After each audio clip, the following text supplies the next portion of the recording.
Middle overs లో sun Risers Hyderabad spinners ని సమర్థవంతంగా ఎదుర్కోలేకపోవడం తమ విజయావకాశాన్ని దెబ్బతీసింది అని రాజస్థాన్ రాయల్స్ కెప్టెన్ సంజు శాంసన్ తెలిపాడు. ఐపీఎల్ 2024 సీజన్ లో భాగంగా సన్ రైజర్స్ హైదరాబాద్ తో శుక్రవారం జరిగిన క్వాలిఫైర్ 2లో రాజస్థాన్ రాయల్స్ 36 పరుగుల తేడాతో ఓటమి పాలైంది. ఈ మ్యాచ్ అనంతరం తమ ఓటమిపై స్పందించిన సంజు శాంసన్ డ్యూ రాకపోవడం, పిచ్ పూర్తిగా మారిపోవడం తమ ఓటమిని శాసించింది అని చెప్పాడు.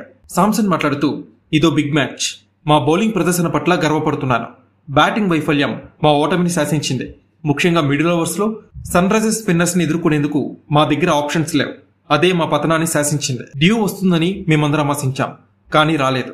ఇక మేం ఊహించిన విధంగా పిచ్ లేదు. సెకండ్ ఇన్నింగ్స్ సమయంలో పూర్తిగా మారిపోయింది పిచ్. బంతి బాగా టర్న్ అయింది. ఈ అడ్వాంటేజ్ ని ఎస్ఆర్ఎస్ స్పిన్నర్స్ అద్భుతంగా వాడుకున్నారు. ముఖ్యంగా మిడిల్ ఓవర్స్ లో మా కుడి చేతి బ్యాటర్స్ ని పెవిలియన్ కి చేర్చారు. అక్కడే ఆటలో పైచేయి సాధించారు. లెఫ్ట్ ఆర్మ్ స్పిన్ లో బంతి ఆగి వచ్చింది.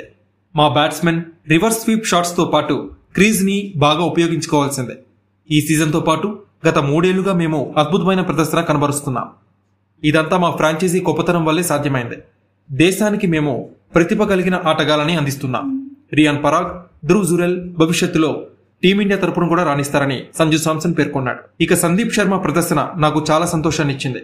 వేలంలో ఎవరు కొనకపోయినా రీప్లేస్మెంట్ ఆటగాడిగా వచ్చి తన విలువని చాటుకున్నాడు.